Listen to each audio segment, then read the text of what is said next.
مرغ باغ ملکوتم، مرغ باغ ملکوتم، نیم از عالم خاک. دو سه روزی قفسی، دو سه روزی قفسی ساخته اند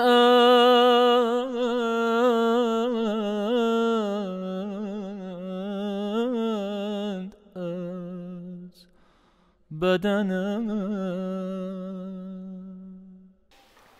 بسم الله الرحمن الرحيم. الحمد لله رب العالمين. حضرة فخر عالم محمد مصطفى را صلوات. اللهم صل على سيدنا محمد. 2 days ago we began working through this characteristic ghazal poem, lyric poem of Mevlana Hazrat Jalaluddin Rumi Balkhi, Qaddasallahu Sirra, and we immediately became lost in the depths, and we only completed 2 lines. I think there's 13 or 14 lines in this particular ghazal, so I'll try and move a little bit faster this time. It is my intention to complete it and move on to Sheikh Ghalib's Husn Ashq in due course. So verse number 3. تو هم چو وادی خشکی و ما چو بارانی، تو هم چو شهر خرابی و ما چو معماری. You are like the dry valley. Remember, this is the voice of heaven speaking. You are like the dry valley, and I am like the rain. تو هم چو شهر خرابی. You are like a ruined city. و ما چو معماری, and we are like the architect. Very characteristic, an emphasis on the absolute faqr, darwishi, poverty, the neediness of human beings. The dry valley, what can it be if the rain doesn't fall? The ruined city without builders and an architect, what can it be? And that's what we are. أنتم الفقراء إلى الله. You are the needy of Allah, the poor, the helpless. Now, this image that he starts with, the Wadi Khushki, the dry valley, this is one of the great oppositions, the great tensions, dialectics in the poetry of Mevlana.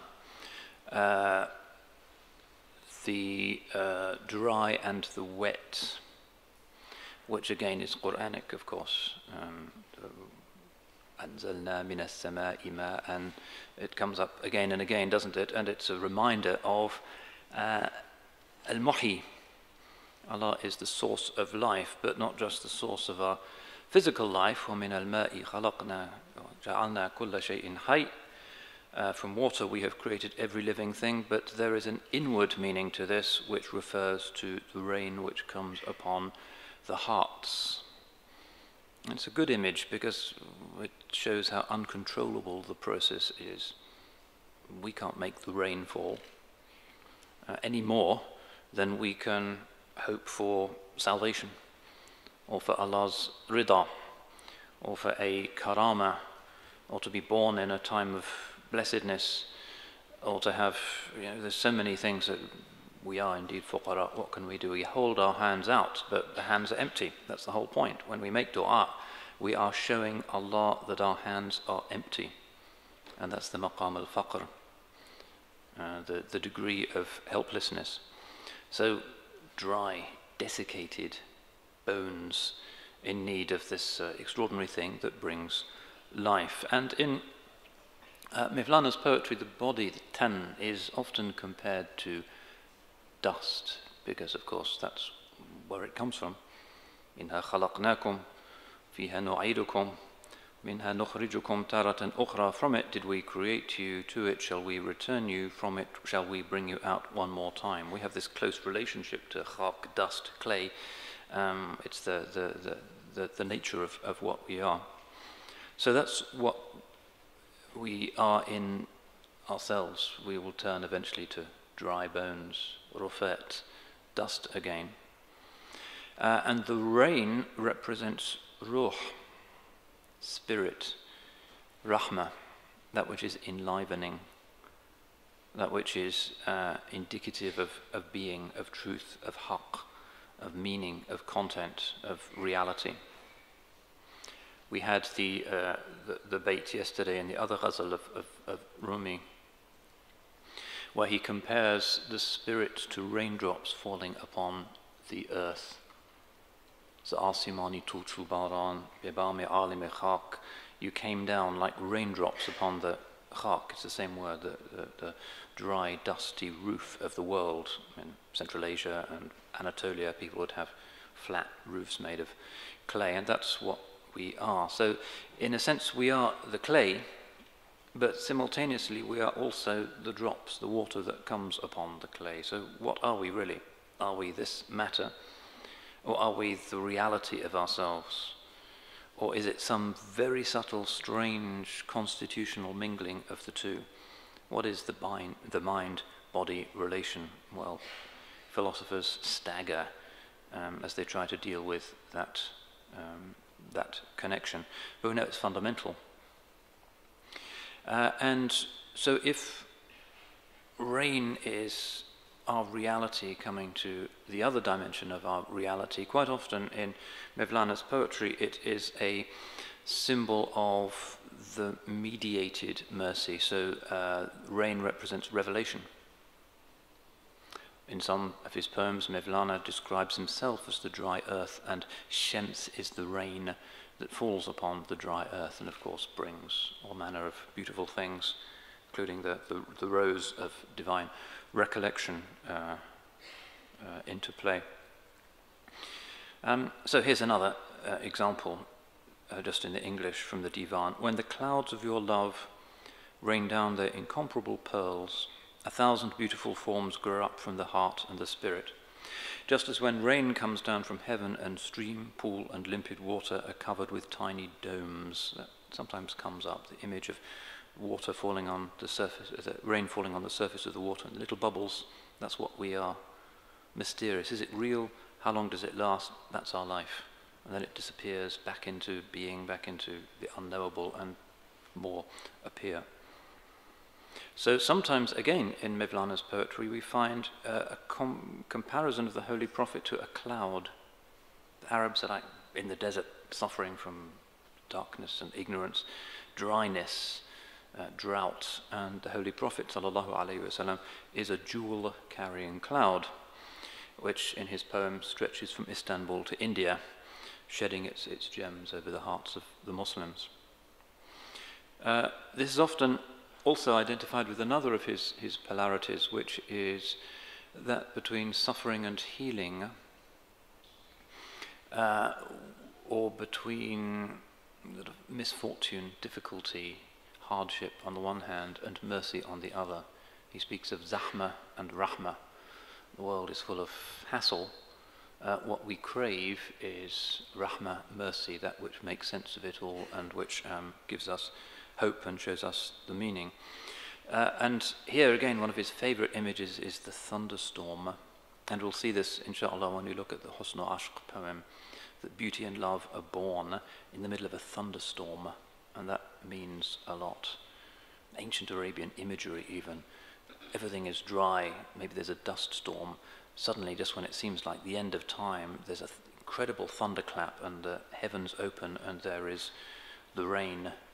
And so the idea of the mercy coming in the midst of the jalal or the rigor is another very important one. And again, on Saturday we looked at that strange hadith where Allah subhanahu wa ta'ala says or will say, "Aina al-mutahabbuna bi jalali." Where are those who loved one another for the sake of my majesty or in the context of my majesty? The ulama have said a lot about this, but it has something to do with it's through hardship that love comes to fruition. And of course, in our tradition of metaphorical romance from the Layla wa Majnun stories, on Husn o Ashq is, in a sense, the consummation of all of that. You have this idea that love comes at a price. You weep tears of blood. It's through the rigor, the extraordinary pain of separation, misfortune. Layla's encampment has disappeared through that hardship, that zahmat, that eventually the fullness of the consummation takes place. So he uses this image: we are like the dry valley, Allah's mercy is like the rain. And then in the same line he says that we are like a ruined city, and the creator is the architect. And again, another big image in our civilization, in our poetry generally, the idea of the shahr, or the city. And this is another ambiguous one, because it's not really clear whether this is a good or a bad thing, just as it is the case with human beings. وَهَدَيْنَاهُ النَّجْدَيْنِ, we guided him to the two paths, but just being human doesn't mean that you're good or bad in your current reality. It's just a kind of, like a city, who knows what goes on in the city, but the form is there. So we have a rich idea in our civilization of the city being a place that's morally ambiguous, but also a place where things happen.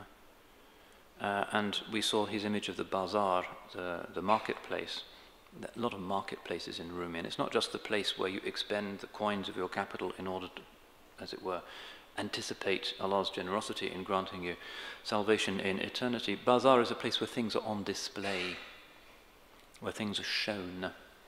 So he has a long, complicated ghazal, which is a strange conversation between the roots of a tree.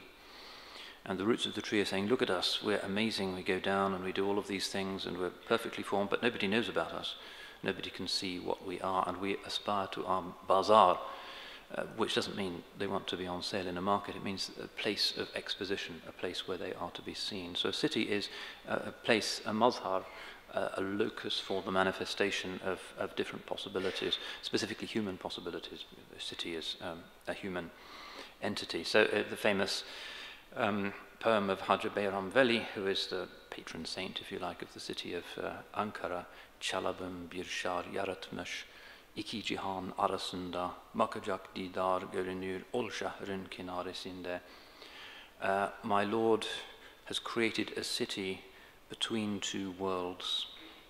He's talking about a number of things here, but he's really talking about human beings, or the human soul as a city. And when you look closely, you can see at the edge of that city the loved one, Didar, the beloved, ol şehrin kinaresinde. So it's ambiguous. Do you want to be in the center of it, or do you want to be outside it? And if you look at the place where we are now, why is it that the big Mevlevihanes of Istanbul are not in the city center, but are kind of on the edges? The biggest one, of course, is the one in Galata, which is not in Istanbul at all. Traditionally, the Asian side is the city of Üsküdar. On the other side of the Khalij, or the Golden Horn, you have Galata or Pera.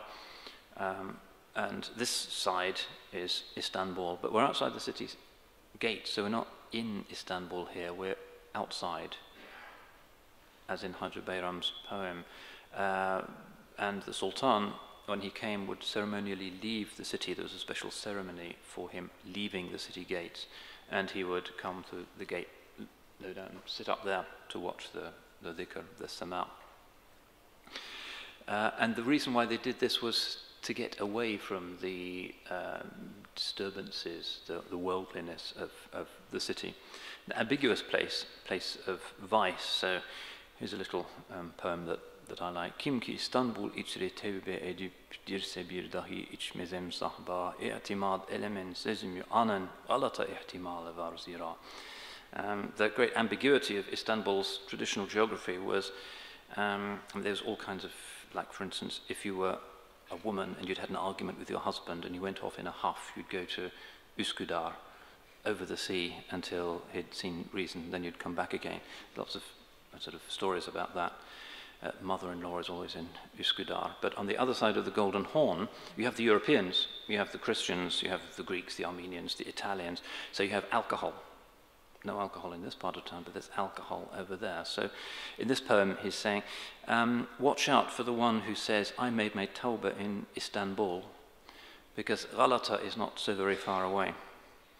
And the pun is, of course, Galata is like ghalat, which means a mistake, because the place is full of the brothels and the gambling dens and alcohol. So, and that's our condition.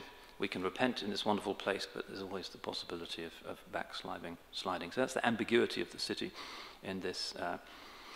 But it's also, of course, an extraordinary place of learning and blessings. If you want to study with the ulama, generally you go to the city. So if you went to Ayub Sultan yesterday, you've seen perhaps the line of Turkish poetry next to the mihrab. Yetişmez bu şehrin halkının bir ni'meti bari Habibi Ekremin Yara Aba Ayyub al-Ansari. Is it not sufficient pride for the people of this city that they should have amongst them Abu Ayyub al-Ansari? If it was just him that was here, that would be enough to make this an extraordinary city. So there's blessings and miracles here as well.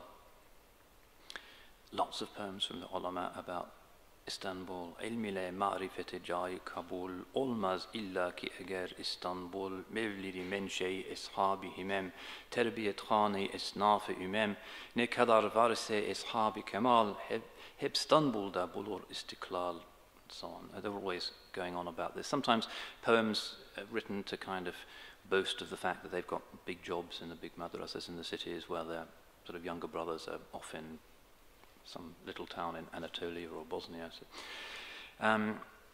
however much you may travel, as far as Kabul, ilm can only be found in Istanbul. It is the birthplace and the place of growing of the people of true determination and the training ground of the different professions of all of the nations. However much scholars may develop in other places, their full independence as scholars only takes place in Istanbul. So lots of boasting poetry like this. One more. Bir kanini amdır ki anın gevheri ikbal, bir bağı iremdir ki gülü izzu aladır. Herkes erişir anda muradına aninçün, dergahları melce erbab-ı recadır. Kalay maarif satılır suklarında, bazari hüner me'adeni ilmi ulamadır. Which is by Nedim, who's one of the great, really fancy Baroque Ottoman poets. It is the mine of blessings. In the mine of blessings, this is the most favored jewel. In the gardens of Iram, this is the most beautiful rose. Whoever comes here shall find that which he desires. Its dergahs, its places of Sufi gathering mainly, are the place of resort of people of high aspirations. The treasures of knowledge are on sale in all of its markets. It is the quarry of ilm and of the ulama. So, again, just another example of how the city is an ambiguous place. Countryside, sometimes a place which is healthy and pure, rather like the ancient Arabs had the idea that the desert around Mecca was a healthier place for children to be brought up in, but the city is where it's at. So that's the ambiguity of the human soul in the complex metaphorical language that these poets like. You have to have the city, you have to have Bani Adam, it's what everything is about. But this is where there's dirt in the streets and there's women of easy virtue as well as the great ulama. It's the ambiguity of the human condition.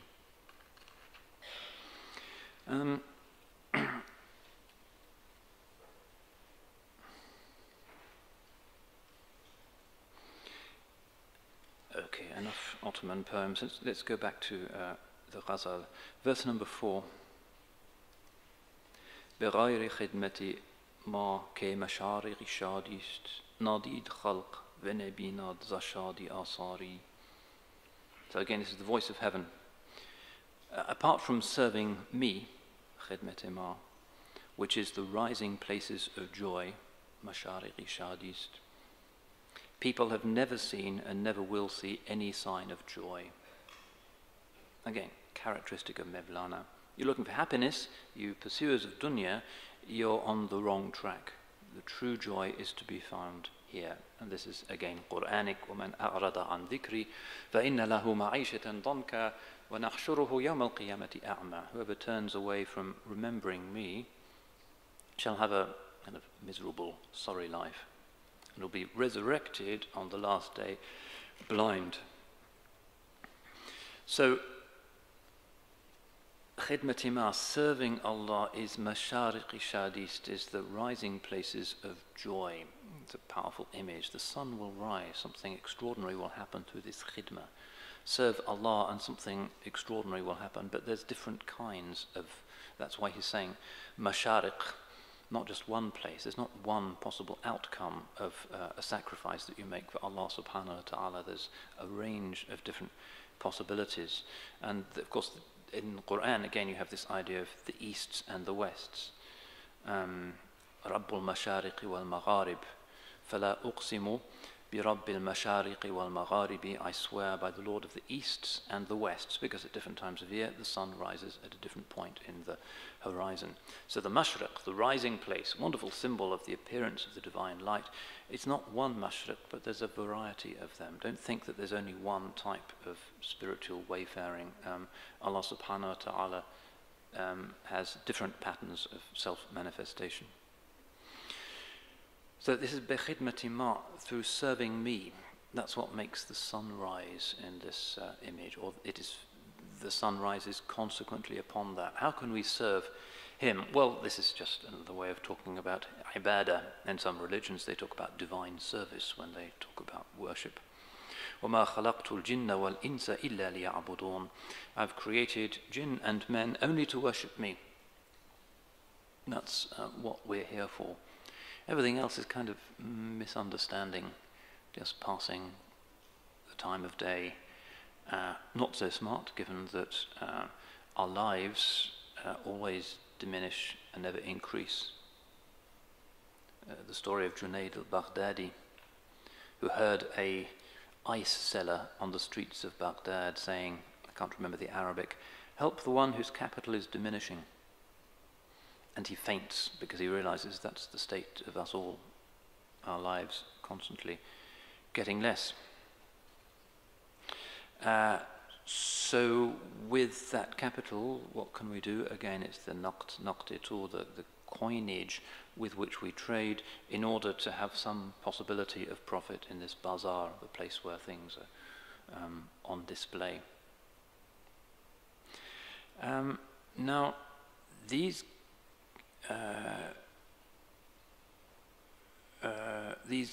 gifts and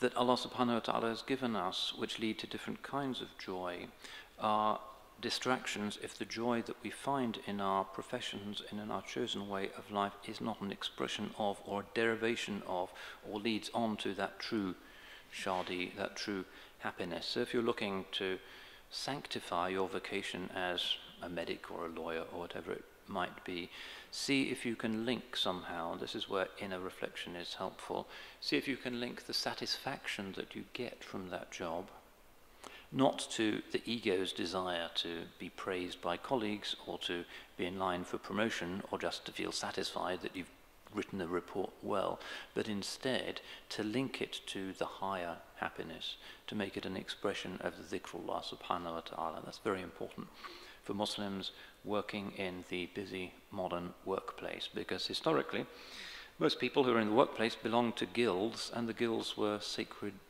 sort of fraternities, the asnaf.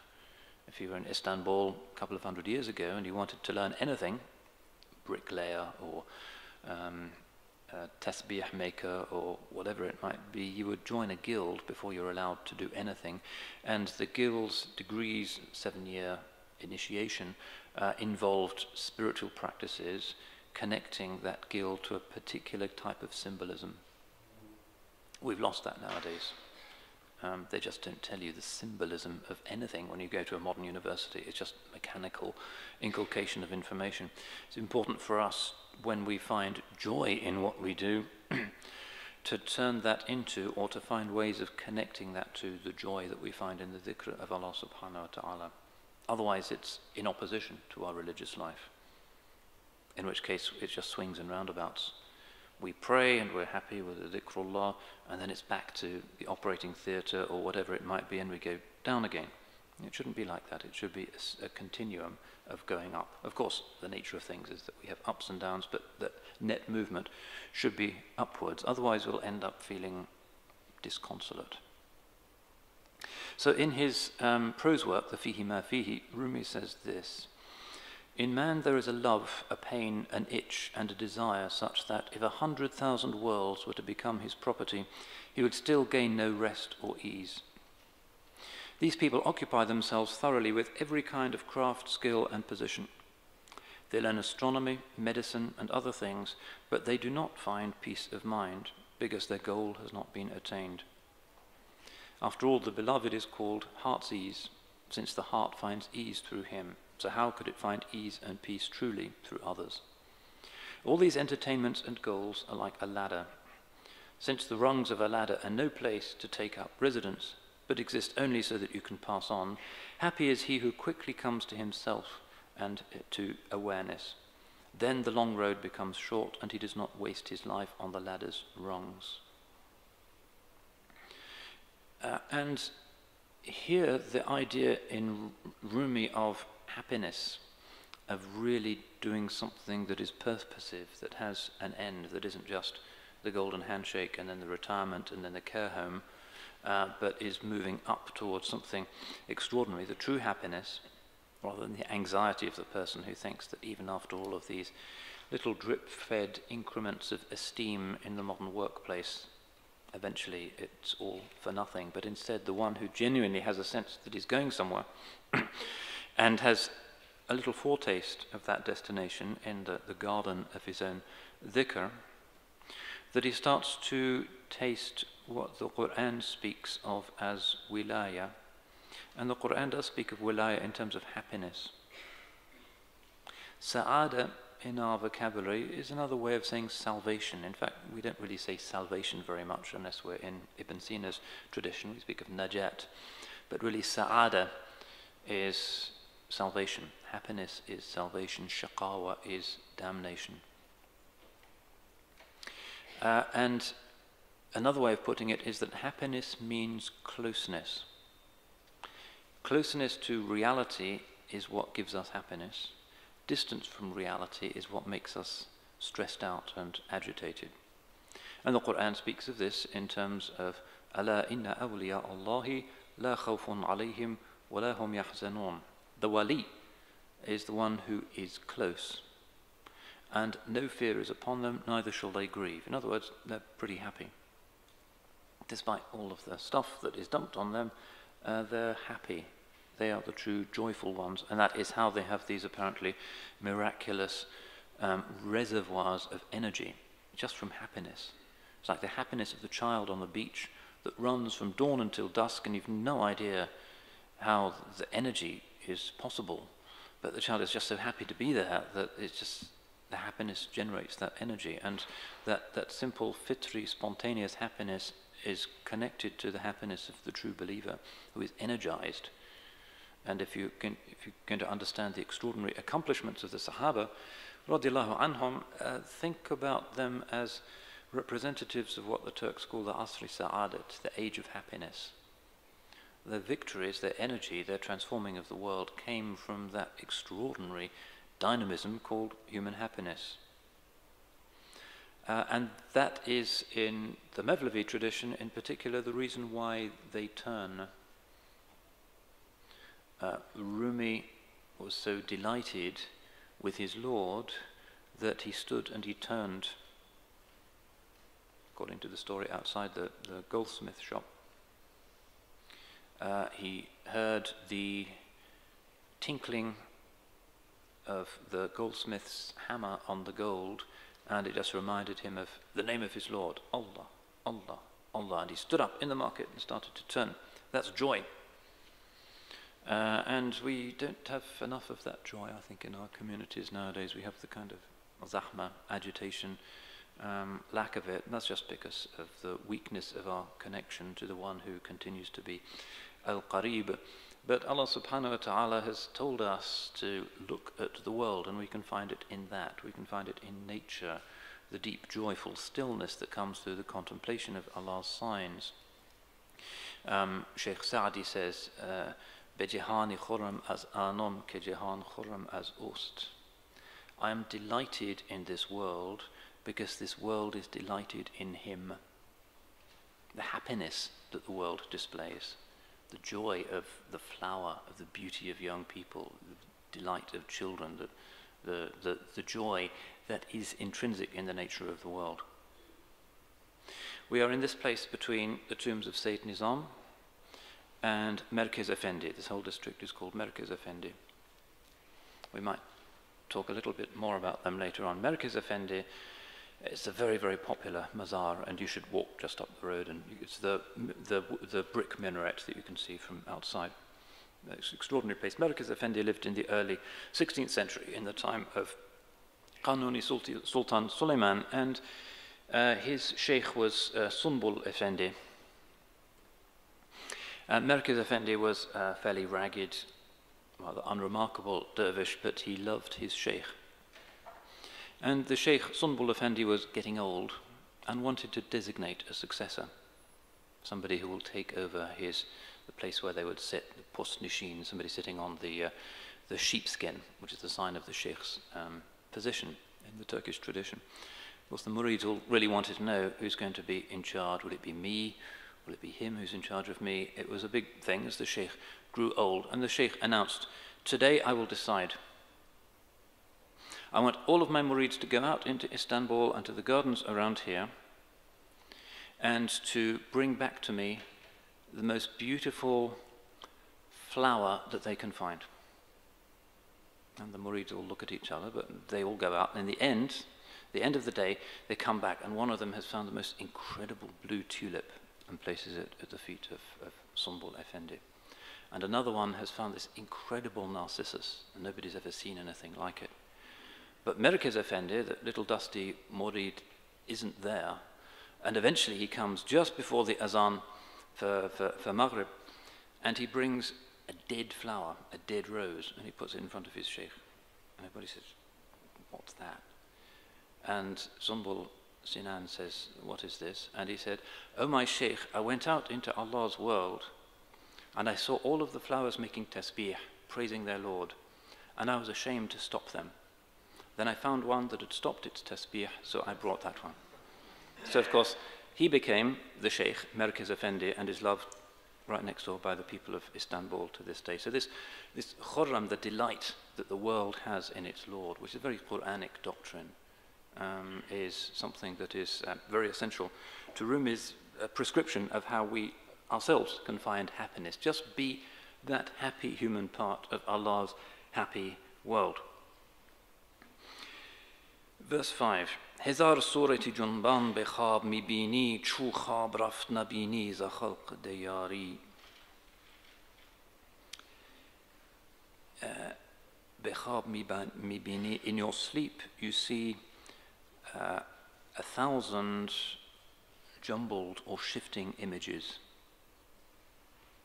When the sleep is over, when sleep is done, نبینی ز خلق دیاری, you don't see amongst creation or amongst mankind a single person remaining. This is a good example of a difficult verse in the Divan. So let's at least try and unpack the vocabulary. Again, it means 1,000 shifting images do you see in your sleep. This is heaven talking to us. When sleep is done, you see not one dweller among mankind. Well, sleep is certainly common in the language of Sufism and in Rumi's tradition. Zain charkhi dolabi tud amad geran khabi tura. Feryad azin umre sebki zinhar azin khabe geran. From the heavenly spheres, a heavy sleep, khabe geran, fell upon you. Moan for this light life. Beware of this sleep so heavy. So his image here is that life is something spiritual, evanescent. Consciousness is this sort of wafer-thin, gossamer entity. Sometimes it's hardly there. Sleep is this big, heavy thing that comes upon us. How can we manage? when there's such weight placed upon this delicate thing that's called consciousness. What's the solution? Ey dil suye dildar shu, ey yar suye yar shu, ey pasban bidar shu, khufte nashayad pasban. O heart, to the beloved, O friend, to the friend, ey pasban, O watchman, bidar shu, stay awake. It is not right for a watchman to sleep. So that seems to take us a little bit further forward in this idea of in sleep we see 1,000 jumbled dreams. Sleep is our enemy. It's the enemy of consciousness. This is the religion of huzur, attentiveness. One of 1,000 reasons why alcohol is prohibited. Alcohol takes you out of your already fragile, normal state of consciousness. It takes away something that's essential to your humanity. We are to be alert.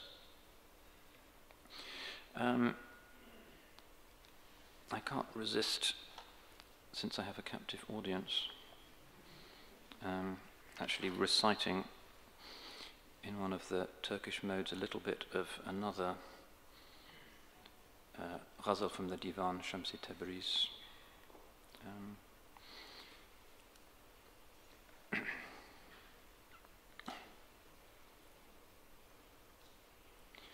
Ey aşıgan, hengame kuch ast az cehan. Dar gushe canım mirasad, table rahil az asman. Salli Rabbi alen nebi, الهاشم المطلب صاحبه أصفى النسب وآله وصحبه نگذاربان برخسته قطارها آرسته از ماه لالی خسته چه خفته اید ای کاروان صلی ربی علی النبی الهاشم المطلب صاحب اصفى النسب وآله وصحبه این بانگ از پیش و پس بانگ رحیل است و جرس هر لحظه نفس و نفس سر می کند در لامکان صلی ربی علی النبی الهاشم المطلب صاحب أصفى النسب وآله وصحبه ای دل سوی دلدار شو ای یار سوی یار شو ای پاسبان بیدار شو خفته نشاید پاسبان صلی ربی علی النبی الهاشم المطلب صاحب أصفى النسب وآله وصحبه. That was the easy bit. Let me try and translate that.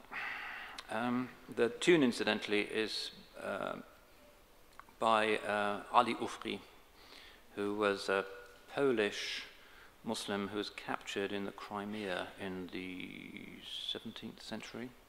But he'd been a court musician in Poland, and he became a court slave at the Enderun school in Topkapı in Istanbul, and learnt Turkish music and became an important composer for the for the religious orders, particularly Aziz Mahmoud Hudai. If you visit that place in Üsküdar, he became from the Jalwati Tariqa.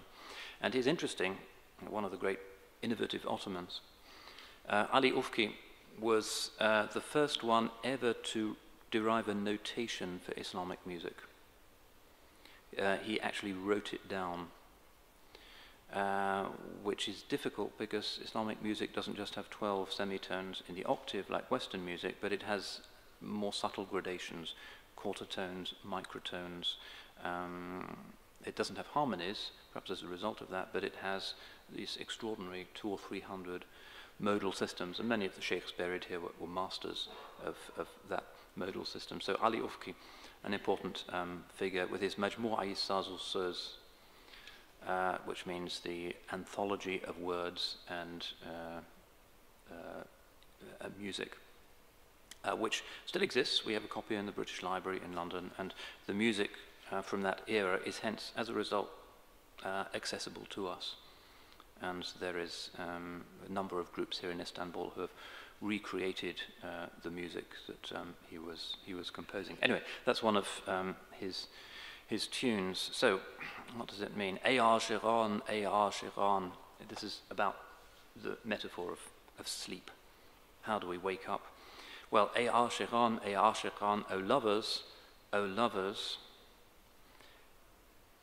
Hengami kuchest az jihan. Now is the time to leave the world behind. Dar gushi janam mirasad tabli rahil az asiman. My ear, the ear of my soul, is reached by the drum of departure from heaven. And everybody knows in Rumi's tradition what this means. It means he's on a journey. The caravan, in the morning when the caravan is about to set out, or if it's traveling by night, in the evening, there's a drum to make sure that everybody is ready to depart. So he's saying, my soul hears this drum of departure. It means death, the inevitability of death, but also the possibility of dying in a certain way before that final departure. So that's heard, audible to my ear.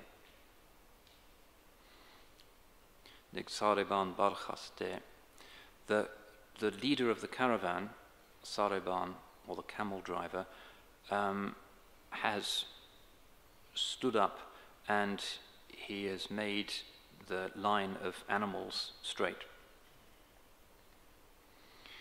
Asma Hilali Khaste, and has asked for permission from us, or asked us to forgive him. In other words, he's going around waking us up, saying the caravan's about to leave. Che khufteid, ey caravan. You caravan travelers, why are you still asleep? So somebody is, as it were, hitting us with a stick. This is important because, of course, this could be the Holy Prophet sallallahu alaihi wasallam waking us up so that we can travel. It could be the sheikh, it could be the spiritual guide, it could be the voice of heaven itself. In bangeha az pishu pas. These sounds in front and behind, bangira hilist ujaras, are the sounds of departure and the bells.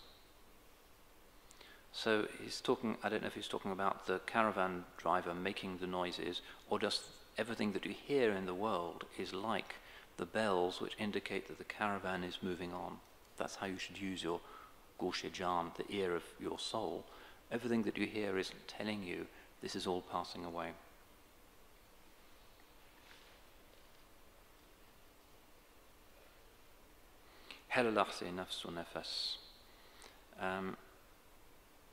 In every moment, nafsu nefes, a soul and a breath, sarmikona dar la mekan, is traveling to la mekan, the place that is not a place. So you hear noises in the world, and that should remind you that in every moment somebody is traveling on to that place that is not a place. Incidentally, if you sometimes hear in Istanbul, and you can hear it here sometimes, and from the place where we're staying, something that sounds like an azan that's coming from the minaret, it's not at the time of the azan, you can't work out what he's saying, they still maintain the tradition here of announcing from the minaret the death of a local person. So if somebody from the neighborhood of that mosque has just died, the muezzin's job is to announce that and to call down Allah's mercy on him, and sometimes to announce the place where the janazah is going to be held. So that's what that sound is. So Rumi is saying the whole world is doing that. Everybody's moving on at every moment.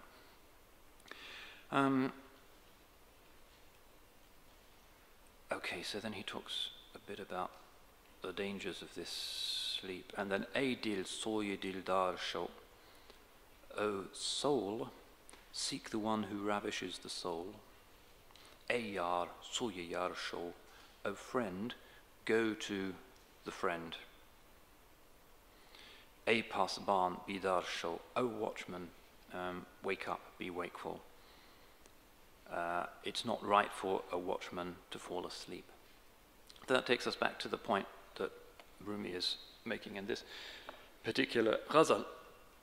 We are kind of sleeping, but the caravan's going to move on, and we have to join it, and we have to do so from a position of consciousness, and everything actually is reminding us, saying, wake up, you're going to die. Kullu nafsin dha'iqatul maut. Every soul shall taste of death. You can't do anything at all about that. Allah has decreed its time and its place and its why and its wherefore. That is set. Wake up. Don't sleep. Don't hang around, because this world is full of treats, but it's not about those treats. And then the second half of this verse 5, how does it go?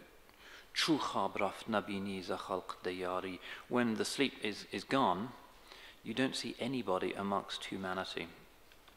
Now, dayar, rather unusual word in Persian, and presumably what Rumi is reaching for is the dua. I think it's the dua of Sayyidina Nuh alayhi salam. Rabbi la tadhar ala al-ardi min al-kafirina dayyara. O Allah, do not leave one dweller upon the earth of the unbelievers. So, knowing that his audience were aware of that usage of this slightly unusual word, dayyar, Rumi is saying that once that sleep is gone, you won't see anybody staying amongst mankind. Nobody's going to hang around. If they're awake and they can see the caravan moving, they're all going to head for that, because that's where it's at. They're only not joining the caravan of reality, the caravan that in this world, in places such as this, will take them from the sleep, khabi ghaflat, sleep of forgetfulness, to reality.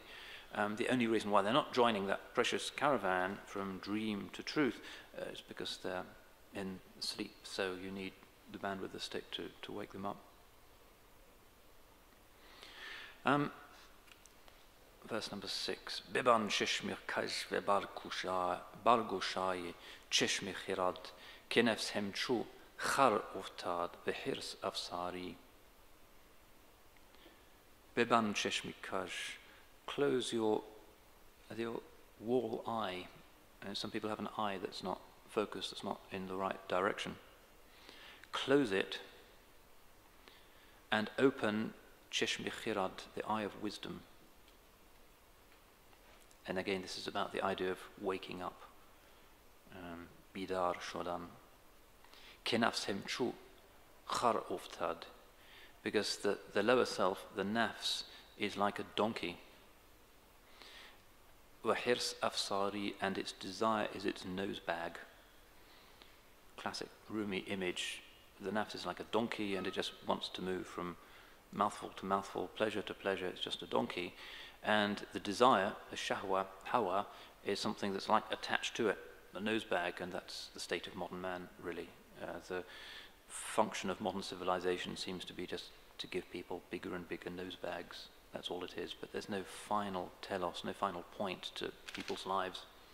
A civilization that doesn't have a higher mission, that doesn't seek to transform people into something that's categorically above their desires. It doesn't give them a horizon of eternity, of nobility, of the sacred. It's just about the nose bag. And because The nose bag's pretty interesting nowadays, particularly thanks to the electronic treats that we have. We're quite content just to be donkeys, standing still, munching and munching and munching. But Rumi is saying, don't be like that. That's what the nafs is. You're not really a donkey.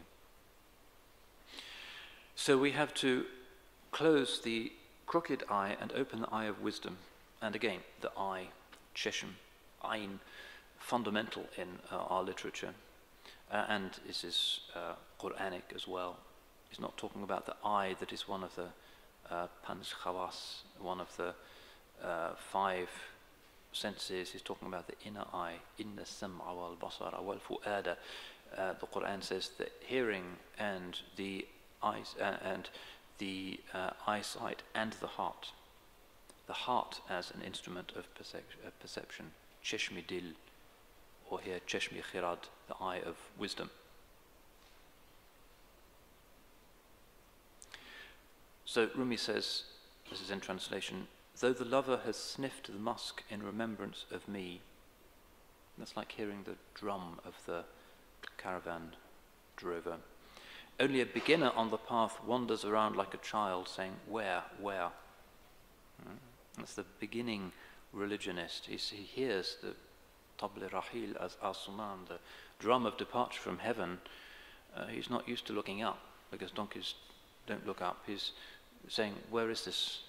And that's the misunderstanding of a certain type of theologian, that there's a divine khitab, a divine discourse, and a certain inference about unity behind the multiplicity of the world. And he says, where is it? Where is it? How can I put it into the words whose analogical and logical interrelations are determined only by this world, and hence can't reach beyond? وَهُوَ يُدْرِكُ الْأَبْصَارِ. Allah subhanahu wa ta'ala can give you that knowledge, but it can't come about just through extrapolation from stuff in the world, because this is a finite world. How can analogies in the finite world help you to determine what is infinite? Very difficult. They might help you to determine what the infinite can't be, and a lot of our theology does that, but it really isn't going to take you much further than that. So the child running around saying, where, Kojast. Once he has left childhood, he will open the eye of knowledge. Why should he run to and fro on the riverbank looking for water? It's already here.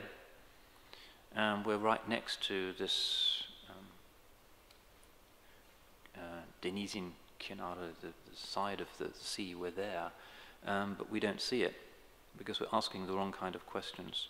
The theologian is useful in his sort of combative way, but he doesn't answer the questions on the level that will enable us to activate what is deepest within us. The theologian cracks syllogisms and chops logic, but he doesn't deal with the deep detection that the human soul is capable of this fragrance.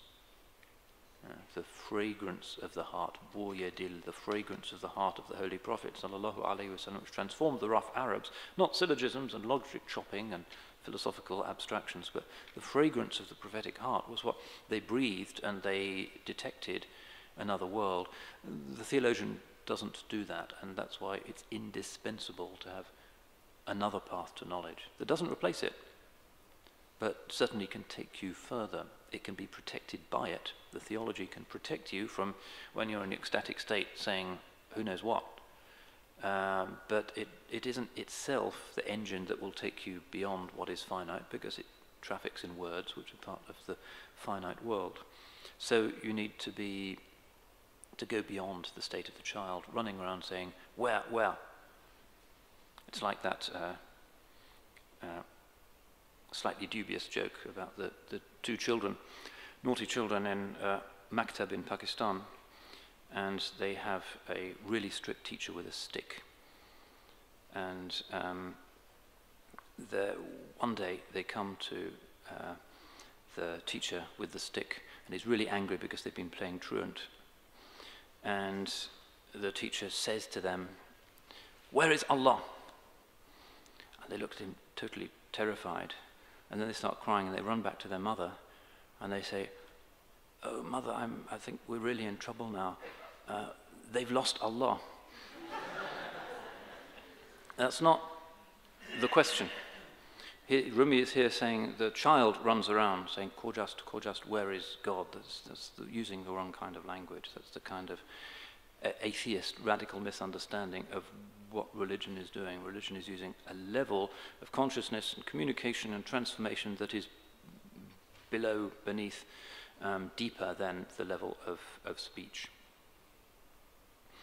And at the highest point of his mi'raj, the Holy Prophet ﷺ saw, speech doesn't go there again. مَا كَذَبَ الْفُؤَادُ مَا رَأَى. The heart didn't falsify that which it saw.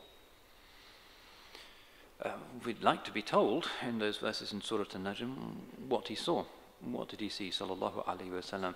But we're not told that. The language is elusive necessarily. We are told that he saw, sallallahu alayhi wasallam, at maqam qaba qawsayn, but not what he saw. And look at what he's seeing. مَا كَذَبَ الْفُؤَادُ مَا رَأَى. The heart didn't falsify what it saw. It's the heart. Religion is about activating that.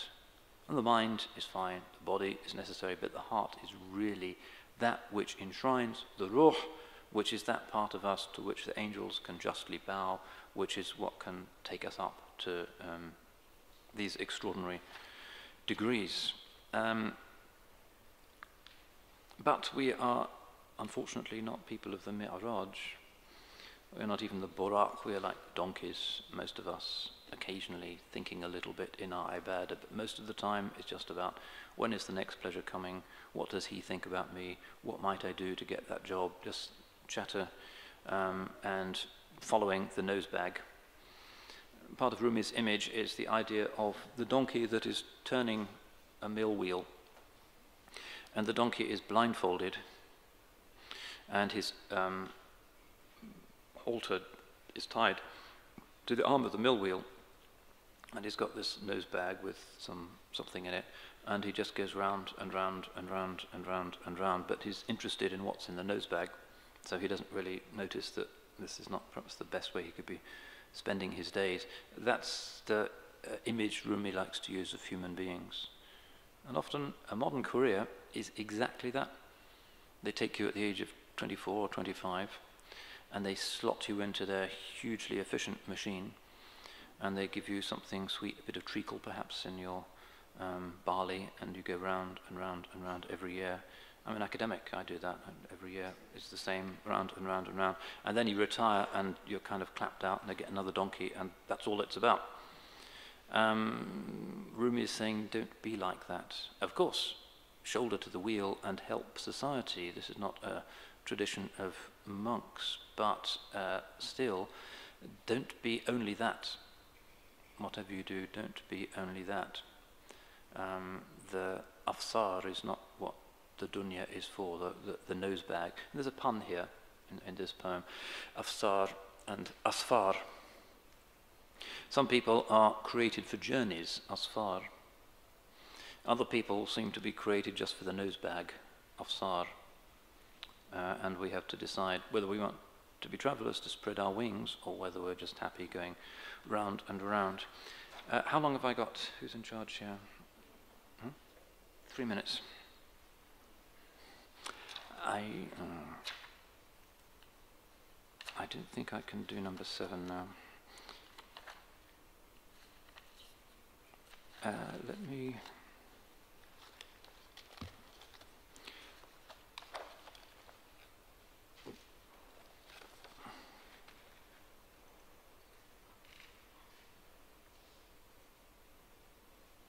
Let's just remind ourselves about Merkez Effendi and Sayyid Nizam. Getting questions.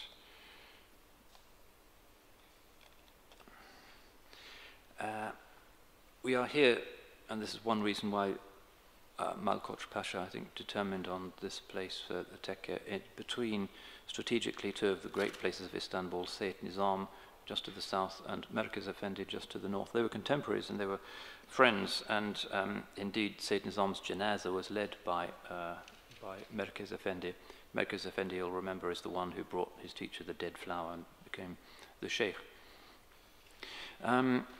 He came here for the sake of ilm from Saruhan, which is in western Anatolia. First he went to Bursa in order to study, a hadith scholar, and then he came to complete his studies to Istanbul. And at the age of 30 he became a mudarris, he attained his ijaza and became one of the major mudarrises of the city, and he was respected by the ulama. He became close to Shaykh al-Islam Abu Sa'ud Effendi. Perhaps yesterday when you visited Ayub Sultan, you saw the grave of Abu Sa'ud, Sahib al-Tafsir, one of the great Ottoman scholars. And then, as I indicated, became the Khalifa and the successor of Sunbul Effendi, and actually married his daughter and taught here. He had a zawiya here and land. And these areas, at the moment, if you walk around, you can see it seems to be wasteland, car parks, factories, and then you have an amazing, exquisite place like this with a few graves around it, and then there's more sort of junk beyond. But in fact, until 80, 90 years ago, when you came out of the city walls in Istanbul, you would see graveyards everywhere, huge graveyards. And dotted around the graveyards would be masajid, for janazah and for people to go to pray when they were making ziyarah, and Sufi lodges like this, dozens of them. Before the 1920s there were 400 active Sufi tekkes in Istanbul. And this area was particularly busy with the Yanikapı Mevlevihane, probably the third most important Mevlevi house in the world. Probably the one in Galata was more important. Of course, the headquarters in Konya. One in Salonika probably was the fourth, which no longer exists. And they would have awqaf. So the lands of this tekke once stretched all the way to the city walls. And they would have fields where the dervishes could grow things, and the graveyard was much bigger. And all these other areas similarly were sort of sacred complexes. And then in the sort of mid-20th century they built this ring road which covered a lot of the graves, and then they had rubbish heaps out here, and a lot of the graves were demolished and light industry sprung up. So it's only recently that they've been recreating these places, but still the major ones exist. This exists, Merkez Effendi, which if you go there it's always very busy, and Sayyid Nizam. Sayyid Nizam, also early 16th century. Ahmad Abu Nasim al-Husseini, he's a Husseini Sayyid. He's from Baghdad, and he comes to Istanbul at the time of Sultan Salim, when the Ottomans are conquering those places, and was recognized by his closest disciples when he was on Hajj, and during the Hajj, in front of the Wajiha, the tomb of the Prophet sallallahu alaihi wasallam, his murids heard a voice, "Ta'ala ilayya ya bunay." They heard that clearly, and they saw the tomb of the Holy Prophet sallallahu alaihi wasallam seemed to be bathed in light. And he told them all, "If you ever tell anybody while I'm alive, I'm no longer your sheikh." Nobody breathed a word until after he died. The story became well known. That's just one of his many karamat, many of which are associated with the famous Hajj that he made, and that's a great place to visit as well, Sayyid Nizam, which is just south of here. If you look at if you've been on the tram, you can see there's actually tram stops now. Sayyid Nizam, and then Merkez Effendi, Cevizli Bagh, which is the one just up here. So this is an extraordinary place. This is not some kind of rust belt. This is some of the most blessed places in the Islamic world. We're here and continue to be here. So inshallah, in these places we will observe the correct adab, because none of us probably really deserves to be in this place where so many great ones have achieved their spiritual breakthroughs and gone into long, long retreats. The cells underneath the building, perhaps you saw where the dervishes would go into their chilla, their retreats. This was a way of real, complete dedication to Allah subhanahu wa ta'ala. A place that was beautiful, sheikhs would grow roses and the sultan would visit, but also a place, a very serious spiritual work. So we ask Allah subhanahu wa ta'ala not to deprive us of the blessings of this place, and to give us correct adab, and to help those who are reviving and resuscitating these places to be inspired with true vision and to accept their intentions, and inshallah to multiply these places and to make them once again places where hearts may be healed. Assalamu alaikum wa rahmatullah wa barakatuh. مرغ باغ ملکوتم، مرغ باغ ملکوتم، نیم از عالم خاک. دو سه روزی قفسی، دو سه روزی قفسی ساخته